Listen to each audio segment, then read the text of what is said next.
सुनाया है, जरा आप भी गौर फरमाइए। उसने कहा सुनाओ। उसने कहा कि कम से कम दो दिल तो होते इश्क में, एक रखते एक खोते इश्क में। तो उस्ताद ने कहा कि जरा इसमें तब्दीली कर लीजिए। उसने सवालिया निगाहों से देखा, उस्ताद ने वो शेर इस तरह सुनाया। उन्होंने तब्दीली करते हुए कहा कि कम से कम 100 दिल तो होते इश्क में, रफ्ता रफ्ता सबको खोते इश्क में। रफ्ता रफ्ता वो भी उस्ताद का शागिर्द था। उसने एक दूसरे उस्ताद के पास गया और कहा कि मैंने एक शेर कहा है। तो दूसरे उस्ताद ने कहा फरमाइए। उसने कहा वही शेर जो तब्दीली वाला था, कम से कम 100 दिल तो होते इश्क में, रफ्ता रफ्ता रखते खोते इश्क में। तो उस्ताद ने कहा ये तुम्हारा शेर तो हो नहीं सकता। उसने सवालिया निगाहों से उस्ताद की आंखों में देखा। उस्ताद ने कहा तुम्हारी 2 दिल से ज्यादा औकात ही नहीं है, 100 दिल कहाँ से रखोगे।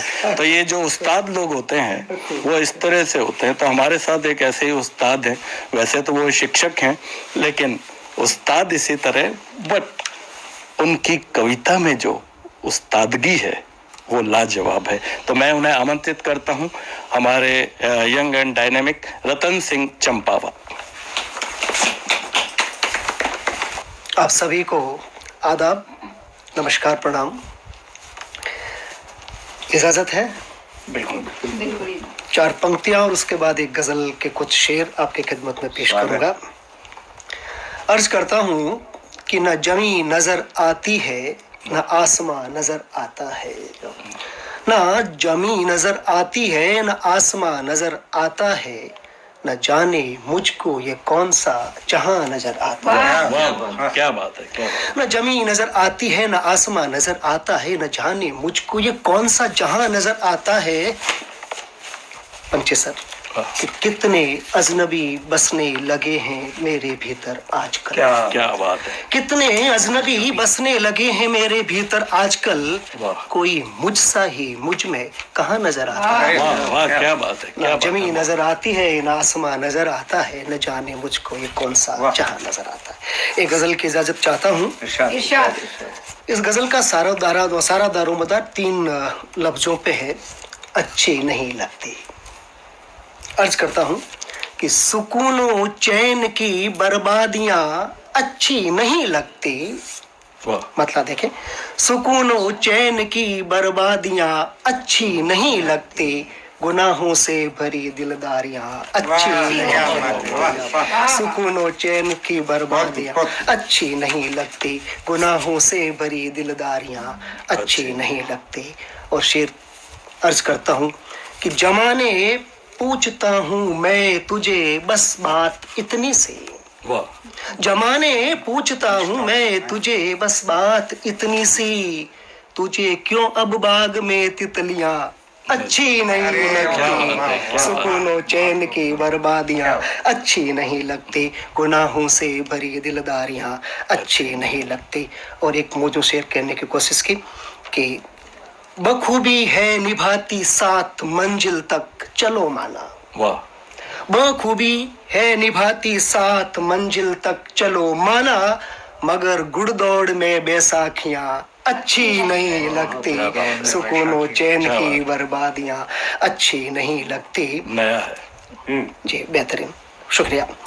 सिंगल साहब अर्ज करता हूँ कि नहीं सिकवा कि मैं बरसात में प्यासा रहा कितना, नहीं सिकवा कि मैं बरसात में प्यासा रहा कितना, मुझे घर घर बरसती बदलियां अच्छी नहीं लगती। सुकून चैन की बर्बादियां अच्छी नहीं लगती, गुनाहों से भरी दिलदारियां अच्छी नहीं लगती। और अर्ज करता हूँ कि गिरा सकती नहीं है डाल से चिपके परिंदे को, गिरा सकती नहीं है डाल से चिपके परिंदे को, बिना मतलब उमड़ती आंधियां अच्छी नहीं लगती। सुकून चैन की बर्बादियां अच्छी नहीं लगती, गुनाहों से भरी दिलदारियां। और अगला शेर देखें कि वफा के मायने मत पूछ तू यूं बारहा मुझसे, शेखर साहब। वफा के मायने मत पूछ तू यूं बारहा मुझसे, सरे महफिल तेरी दिलदारियां अच्छी नहीं लगती, सुकूनो चैन की बर्बादियां अच्छी नहीं लगती। और एक शेर देखें बहुत कि मजा देखा नहीं जग में कभी तुमने फकीरी का, नवीन सर, मजा देखा नहीं जग में कभी तुमने फकीरी का, तभी शायद तुम्हें वीरानियां अच्छी नहीं लगती, सुकूनो चैन की बर्बादियां अच्छी नहीं लगती। अब अगले दो शेर मेरे नौजवान साथियों के लिए अर्ज करता हूं कि मुझे हर हाल में उड़ना भले पर काट लो मेरे, बहुत मुझे हर हाल में उड़ना भले पर काट लो मेरे, मुझे परवाज पर पाबंदियां अच्छी नहीं लगती, सुकूनो चैन की बर्बादियां अच्छी नहीं लगती, गुनाहों से भरी। अगला शेर के उतर के बीच सागर में हमें है डूबना लाजिम, उतर के बीच सागर में हमें है डूबना लाजिम, किनारों पे खड़ी ये कश्तियां अच्छी नहीं लगती, सुकूनो चैन की बर्बादियां अच्छी नहीं लगती, कि पली दुश्वारियां पहलू में जिसके साथ मुद्दत से, पली दुश्वारियां पहलू में जिसके साथ मुद्दत से, उसे अब जिस्त में आसानियां अच्छी नहीं लगती, सुकूनो चैन की बर्बादियां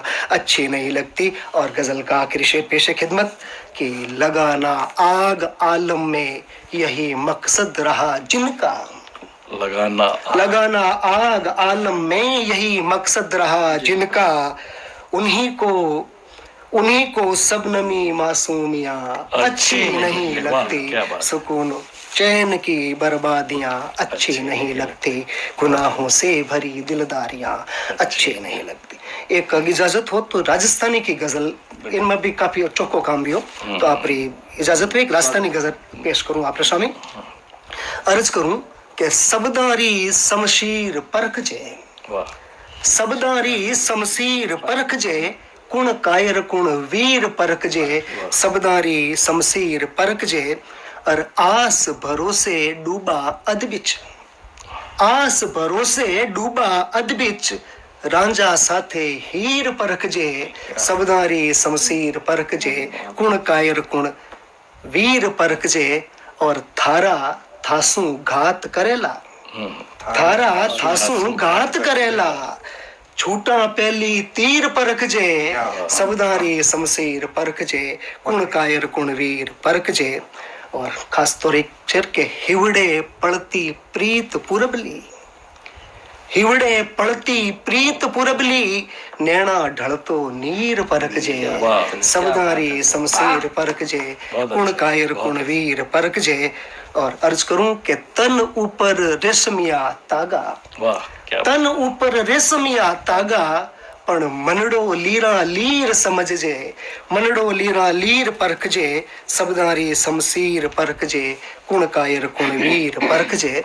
और के भेख देख बरम नहीं भागे, भेख देख बरम नहीं भागे, पीरा माही पीर परख जे, सबदारी शमशीर परख जे, कुण कायर कुण वीर परख जे। और अपना यतरो अमल अनोखो, इनमें दो शब्द है जो राजस्थानी में आजकल आपने कम देखने न मिले। नशो करनो है तो खाली एक प्रेम रो जो कबीर साहब करियो और मीरा करियो, उन नशा री बात करूं।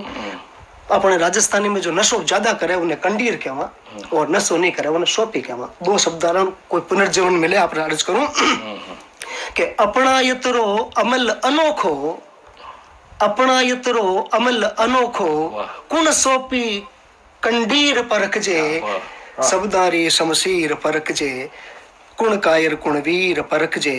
और गजल रो आखिरी शेर के पांख खोलियां पहला पंछी, पंछी साहब राजिया है क्या बात। और संजोग देखो क्या आप रोटे के पांख खोलियां पहला पंछी, पगा पड़ी जंजीर परख जे, सबदारी शमशीर परख जे, कुण कायर कुण वीर परख जे। गणे माला भाग आपरो।